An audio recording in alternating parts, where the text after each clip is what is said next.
ẹ kú ònú yàrá ọkọ yín ẹ̀ ń sáré bọ̀ àìbá ẹni sí káńgbé wíṣẹ̀ tí ń ṣe lọ́wọ́ yín ó wá ká yín kí lè fẹ́ sọ bó ṣe pé ẹ fẹ́ jáde lè sọ fún mi tí mo nípa ṣé ẹ̀ ń jáde pẹ̀lú short tẹ̀wọ̀ yẹn pẹ̀lú ẹlẹ́kọ̀ọ́fẹ́ ra nǹkan tàn bẹ́ẹ̀ yẹn so ọ̀dọ̀ owó lédìí yẹn lẹ́wà so started lying to me now babe ṣé ká máa parọ́ fúnra wa ká má sòótọ́ fúnra wa mọ́ no if you can do it I can do it too if you can lie to me I can also lie to you too if you can lie to me I can lie to you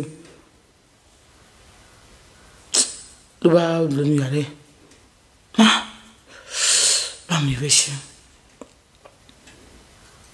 mo gbálẹ̀kùn yẹn kò dáhùn n bá lẹ́dà sí orí iṣẹ́ gbà tó di bí ọ̀rẹ́ 12 mi ti gbàgbé sùn lọ síbẹ̀ bó ṣáà pé ẹnìyẹn mú aṣọ ó wá fi bò mí lára ó dẹ̀ fún mi ní pẹ́ẹ̀kì ń bẹ̀ bẹ́ẹ̀ I'm sorry ó wọlé padà mo ti jí sára mo wá dìde mo ṣe ilẹ̀kùn yẹn ṣíṣí mo lè lọ bá mo jẹ́ kó lè wé I'm very very sorry I'm very very sorry ó ní òun ò fọwọ́ kàn mí láti ọtí mo ti dé just because orí pé wà láti mú mi gbogbo látọ̀dọ̀ ọgbọ́n yẹn ó lè ti sink me mentally òun dẹ̀ understand àwọn ọmọ mi and everything ló ń ṣe wò pé okay fine let me allow you to rest if you need it why can't you tell me I am here for you alákọ̀ọ́kọ́ nìyẹn ẹlẹ́ẹ̀kejì òun ò tí mú mi débi tó ń fẹ́ mú mi dé o ó níbi tí mo lọ yẹn ó lóun ti join wọn nísìnyí láàrin àwọn ìyá àgbàlagbà yẹn ìyá àgbàlagbà kọ ẹni tó jẹ́ age mate yín àjẹsẹ ó wà ń bẹ̀ ẹni tẹ́ ẹ jùlọ ó wà ń bẹ̀ àmọ́ ọkọ̀ tí wọ́n gbé lọ́wọ́ àgbàlagbà ni wọ́n ní bó ṣe wọ̀n rìn ọmọ nǹkan tí wọ́n ṣe o wọ̀láì ọmọ nǹkan tí wọ́n ṣe tó bá nídìí ọkùnrin tó bá lájọṣepọ̀ ìwọ náà máa sọ fún tó láti lo ọkùnrin yẹn tó bá lájọṣepọ̀ tán lẹ́ẹ̀kan yẹn wọn tó gbọdọ̀ ríra mọ́ láyé ọ̀rọ̀ wà ń di ẹ̀ o àṣírí dẹ̀ ni ó yìnbó tó wá tí wọ́n á parọ́ fún mi tí mo fẹ́ fi àṣírí hàn má bínú mo fẹ́ fi àṣírí hàn ẹ̀ bí sáà ń ṣe báyìí bínú mo fẹ́ fi àṣírí hàn ẹ̀ fẹ́ kó mọ̀ wípé ilé ayé yìí àwọn èèyàn méèkì láyé lọ́sílẹ̀ tó wà ní Lẹ́kì ìtọ́kùnrin kan bẹ́ẹ̀ pọ̀ àwọn obìnrin ló kọ́ gbogbo ẹ̀ lọ sí Ìkẹjà ilé obìnrin ló pọ̀ ilé ayé ilé obìnrin ló pọ̀ jù ó máa ti mo gbé fún Canada ni wọ́n ní àwọn fámìlì wọn wà o wọ́n ní ọmọ bẹ́ẹ̀ ni wọ́n ní ọmọ yes ọmọ tó mọ wọn bí kò ní pé grandparents ni wọ́n bòrí torí wọn tó máa fẹ́ pọ́n ti wọ 60 ṣíwà gbà 60 kẹ bẹ́ẹ̀ ni lẹ́sẹ̀ wà nù géèmù àwọ̀ àyè náà máa fílẹ̀ fún nígbà tó bá rí tẹ̀yà wọ́n ní WhatsApp group international ni wọ́n pẹ̀lú àwọn tó wà nílùú òyìnbó lọ́hùn jọ sẹ́mínà tó bá kò sí ó ní ó wà káàkiri àwọn ti di international bó ṣe wà yìí wọ́n ń gba owó láti òkè lesbian kò ṣe nǹkan tó pé ọkọ̀ ìdí láàárọ̀ ìdí kan àwọn kan wà tó yẹ pé Amẹ́ríkà náà wà Canada náà wà ní US UK ní Australia ní àwọn ìlú yẹn káàkiri tó jẹ́ international tí wọ́n ti tó pé àwọn kan tí àwọn ti ṣe wéèdì fáwọn kan wọ́n ti ṣe ògbè fáwọn kan torí pé orílẹ̀-èdè wa yìí nítáyé máa sọ ló fà á tẹ̀fì jẹ́ pé ààrẹ bọ́sítà pé nǹkan báyìí ni wá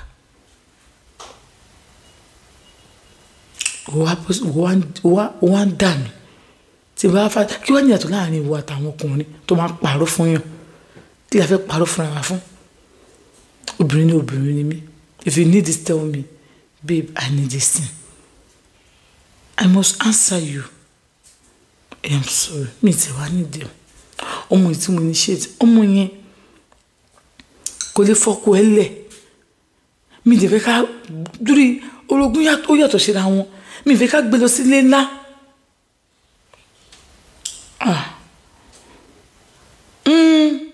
ọkọ mi ò true sí tọ́ba tó pọ̀ kọ́ ní ò true sí bọ́ normal ọmọ gidi lọ́mọ yẹn. Tell me you love her. No, that's not what I mean. But what about when you call on phone? So, for my shame, go my showing. I don't want to see you with her again. Again. Me, allow you. That's one way be lying. Go there walk on for him be. Told me you were selfish. You know what for me, the man for him peanuts in bed. See my friend peanuts in bed. Why am I killing promotion? Because you won't understand. Your duty to that woman, is to be loyal to her.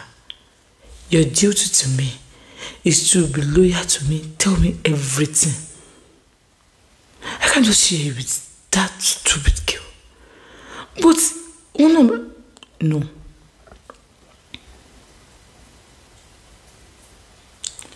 But to make it clear, ǹjẹ́ fẹ́ ká jà nítorí ọ̀rọ̀ yìí. Àwọn mi ò sí bẹ́ẹ̀ yẹn mọ́. Kí ló dé kí ló lè ṣe bẹ́ẹ̀? But ìwọ náà bá ṣe kí ní jọ yẹn. Yes, that lady is not loyal. That lady will betray you. When you cry and run it to me, I will turn my back to you.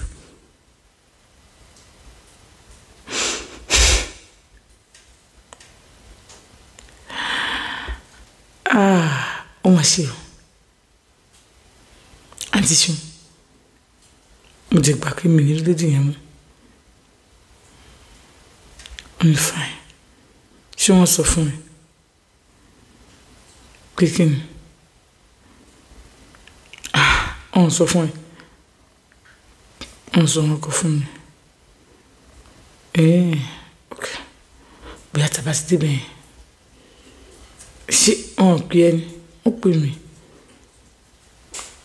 Your car. My car. Thank God. Auntie Shun. Ikún tó gẹ̀dẹ̀. Ikún rèdí. Ikún mọ̀ pé n ti ń dùn nípa ni. Mo ṣeun. Inú mi dùn.